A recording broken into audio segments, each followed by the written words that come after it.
Yes welcome students. Next topic is mean and variance of a random variable. किसी भी random variable का mean and variance किस तरीके से फाइंड करेंगे। सबसे पहले मीन रैंडम वेरिएबल का उसको हम डिनोट करते हैं म्यू के साथ और एक्स का मतलब होता है एक्सपेक्टेशन ऑफ एक्स। ठीक है, एक्सपेक्टेशन ऑफ एक्स। ठीक है, इसको यहाँ बोलते हैं मीन, या उसको म्यू के साथ डिनोट करेंगे या इसको करेंगे एक्सपेक्टेशन ऑफ एक्स के साथ। इस तरीके के साथ हम इसको डिनोट करेंगे। ठीक है, और वेरिएंस को हम, आपको पता है कि वेरिएंस ऑफ एक्स कैसे करते हैं। इसका फॉर्मूला होता है expectation of x square minus expectation of x का होल स्क्वायर। ठीक है, अब आपको बताती हूँ किस तरीके से कैलकुलेट करेंगे। यहाँ पे एग्जांपल है, find the mean and variance of a number obtain on a throw of unbiased die. एक डाई है, उसको थ्रो किया गया, उसका मीन एंड वेरिएंस निकालना है। देखो, अगर एक डाइस को थ्रो किया गया तो सैम्पल स्पेस क्या आएगी, 1 2 3 4 5 6। एक डाइस को थ्रो किया है ना, इन 6 में से कोई एक नंबर आ सकता है। सैम्पल स्पेस क्या होगी, 1 2 3 4 5 6। ओके, सो देखो अब x क्या है, रैंडम वेरिएबल क्या गिवन है कि नंबर ऑफ थ्रोज देखने हैं कि number of ten on a throw of number of time. ठीक है, x क्या है, नंबर ऑफ थ्रोज है। उसके बाद नंबर ऑफ थ्रोज के अकॉर्डिंग फिर x रैंडम वेरिएबल कौन कौन सी वैल्यू ले सकता है। ठीक है ना, नंबर ऑफ थ्रोज अगर आपने किए, नंबर ऑफ थ्रोज अगर आपने देखने तो रैंडम वेरिएबल भी तो ये 6 वैल्यूज ले सकता है ना, कि पहली वैल्यू पे 1 आ रहा है, फिर 2, फिर 3 4 5 6। ओके, रैंडम वेरिएबल की भी ये 6 वैल्यूज होगी फॉर अ डाई। इनकी प्रोबेबिलिटी देखो, अगर एक डाई को थ्रो करो, 1 आने की क्या प्रोबेबिलिटी होती है, 1/6। 2 आने की क्या प्रोबेबिलिटी है, 1/6। 3 आने की क्या प्रोबेबिलिटी है, 1/6। इसी तरीके से सारी प्रोबेबिलिटीज़ हैं 1/6। अब देखो मीन किस तरीके से निकालते हैं। मीन निकालने के लिए आपने पता क्या करना है, रैंडम वेरिएबल को उसकी प्रोबेबिलिटी के साथ मल्टीप्लाई कर देना।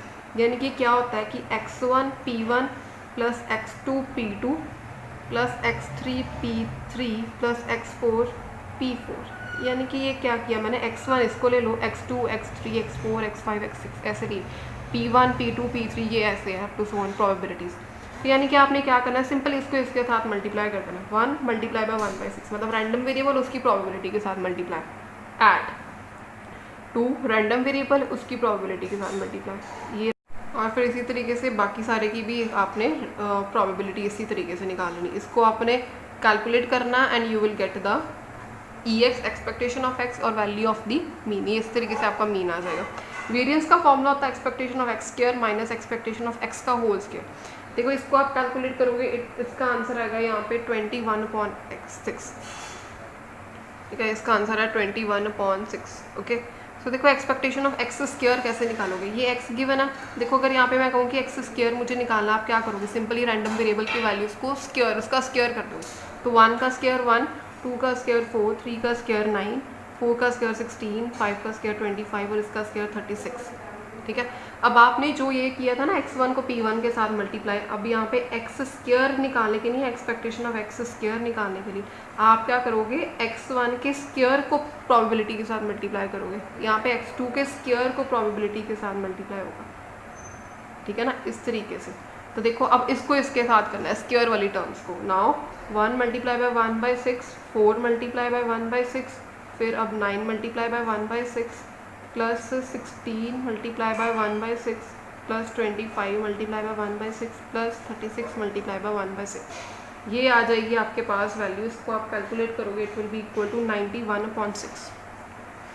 ठीक है, now put this value over here कि एक्सपेक्टेशन ऑफ एक्स स्क्वायर मेरे पास आ गई है 91/x minus expectation of x का whole square. Expectation of x कितनी आई है वैल्यू, 21/6, इसका होल स्क्वायर। ठीक है, ऐसे निकालोगे। इसको आप करो calculate, 91/6 minus 441/36 which is equal to 35/12। ठीक है, so this is the value of the variance, this is the value of the variance 35/12। Okay, तो इस तरीके से आप मीन और वेरिएंस निकालोगे। अगर मान लो यहाँ पे आए कि स्टैंडर्ड डेविएशन निकालनी है, आपको पता है कि स्टैंडर्ड डेविएशन क्या होती थी, अब आपने +1 में पढ़ा हुआ है। Standard deviation is the under root of variance. आप इसका अगर अंडर रूट स्क्वायर रूट अगर आप फाइंड कर लो तो मेरे पास यहाँ पे स्टैंडर्ड डेविएशन की वैल्यू आ जाएगी। ठीक है, so all the questions of standard deviation and variance can be done in the similar way. इसी तरीके से, इसी एग्जांपल के साथ आप करोगे। मतलब बेसिकली आपने ये फॉर्मूला याद रखना कि आपके पास सबसे पहले तो ये टेबल बन जाए, एक्स और उसकी डिस्ट्रीब्यूशन वाला टेबल, फिर आप उसका एक्सपेक्टेशन निकालो सिंपली उसको मल्टीप्लाई करके, कॉरस्पॉन्डिंगली मल्टीप्लाई करके। ठीक है, और वेरिएंस निकालने के लिए आपको एक्स स्क्वायर निकालना पड़ेगा। ठीक है, एक दो बार प्रैक्टिस करो, हो जाएगा ये वाले question. Now solve exercise 13.4 from your NCERT book.